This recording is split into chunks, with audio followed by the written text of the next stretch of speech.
E nós vemos agora imagens ao vivo de Jerusalém. São imagens ao vivo de Jerusalém.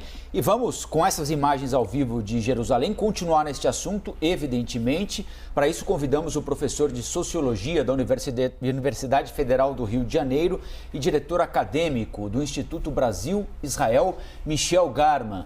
Professor, muito obrigado pela entrevista. Eu gostaria que o senhor nos explicasse, essa é uma tensão latente, permanente nessa região do mundo, né? Mas por que é que dessa vez os episódios de violência aparentemente saíram do controle? Há alguma coisa de específico, de especial neste episódio da violência, ou a gente está assistindo uma repetição daquilo que já é, infelizmente, um hábito na região? Oi, bom dia a todos, bom dia a todas. É uma situação de que o tensionamento ele pode explodir a qualquer momento há anos, mas com certeza o que a gente está vendo agora é uma situação muito específica, né? Jerusalém está passando pelo que a gente pode chamar de uma tempestade perfeita. São datas importantes para palestinos e para judeus israelenses, junto com perspectivas políticas que acontecem no parlamento israelense de inclusão de árabes na coalizão, e uma situação que é uma situação muito complicada na tentativa de despejo de famílias palestinas de um bairro que fica em Jerusalém Oriental. Isso tudo junto acabou acendendo essa tensão que já havia há muito tempo não acontecia em Jerusalém Oriental, principalmente na Esplanada das Mesquitas. E o que ocorre, professor, no cenário político de Israel a ponto de aquecer ainda mais essas brigas pelas ruas? Então, é muito interessante porque Israel sai agora de uma situação que é a situação da Covid, né? Não sei se vocês estão percebendo pelas imagens, as pessoas já estão sem máscara em Israel, né? Israel conseguiu superar a Covid por conta de uma mobilização nacional muito importante, a partir de alguns lockdowns e da vacinação em massa da população israelense.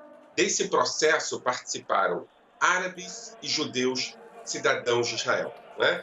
Então, nesse sentido, durante muito tempo, durante esse ano que passou, os árabes cidadãos de Israel foram absolutamente importantes, integrados na sociedade israelense. Você tem uma porcentagem grande de árabes que são médicos e enfermeiros em Israel, né? Então, durante algum tempo, o que a gente viu foi uma integração perfeita uma integração bastante acentuada de árabes e judeus cidadãos de Israel. O que acontece nos últimos dias é que, para se formar uma coalizão, olha que coisa interessante, é preciso incluir esses árabes na coalizão. Bibi Netanyahu não consegue formar o governo, a oposição não consegue formar o governo se não tiverem árabes dentro dessa coalizão. Netanyahu tenta dar uma cartada em extremistas dentro do parlamento para poder tentar formar a coalizão. Os extremistas agora estão no parlamento e Bibi não consegue formar a coalizão. De outro lado, o movimento norte islâmico, que é o movimento palestino, ele olha para tudo isso com muita preocupação, porque, afinal de contas, tem uma inclusão árabe dentro da sociedade israelense, que são contra isso.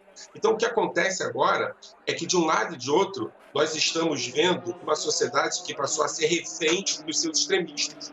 De um lado, você tem extremistas dentro do parlamento, no caso, partidos de extrema-direita em Israel, e, de outro lado, o movimento norte-islâmico de Israel olhando para esse processo de inclusão com muita desconfiança. Então, o que vocês estão vendo agora na televisão, pelas cenas, é exatamente isso. Árabes e judeus reféns, um de cada lado, de seus extremistas, que são minoritários.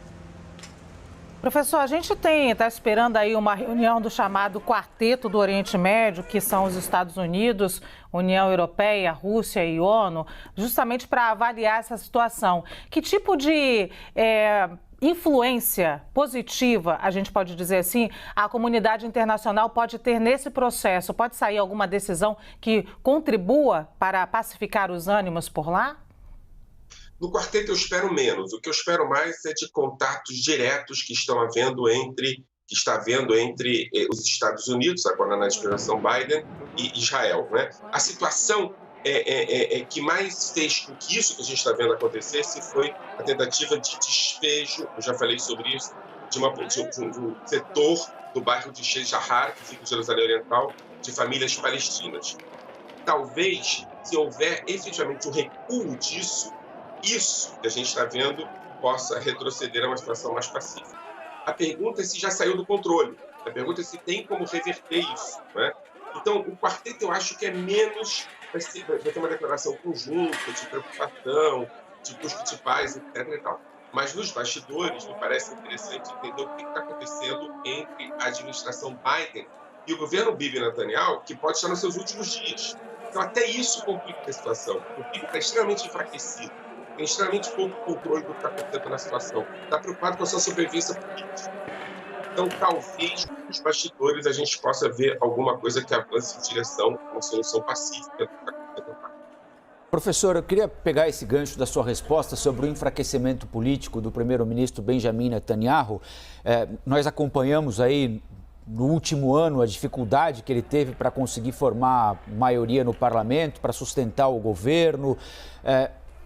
Nesse momento de fragilidade, o senhor acha que ele vai atender os apelos da comunidade internacional para reduzir, até acabar com o despejo de famílias palestinas em Jerusalém Oriental ou não? A tendência é que, pensando em apoio interno, ele intensifique esses despejos. Olha, existem alguns Bibis Netanyahu. A gente nunca sabe qual que vai aparecer para nós, né? Mas eu queria dizer que tem dois Bibis que são muito diferentes. É o Bibi do discurso e o Bibi da prática, né? O Bibi do discurso é um Bibi extremista, um Bibi radical, um Bibi que dialoga com os setores mais complexos e perigosos da sociedade israelense, um Bibi que coloca fogo onde não precisa se colocar fogo. Discursos acabam produzindo extremismo, discursos acabam produzindo reações que são perigosas. E tem o Bibi da prática. O Bibi da prática não é o Bibi do extremismo, é o Bibi que tenta resolver as questões, que avança em direção a acordos, etc. E tal, né?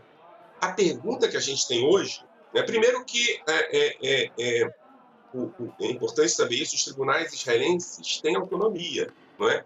E na letra fria da lei, o despejo das famílias árabes em Jerusalém Oriental é absurdo em termos humanos, mas faz sentido em termos legais. Então, aqui tem uma complexidade.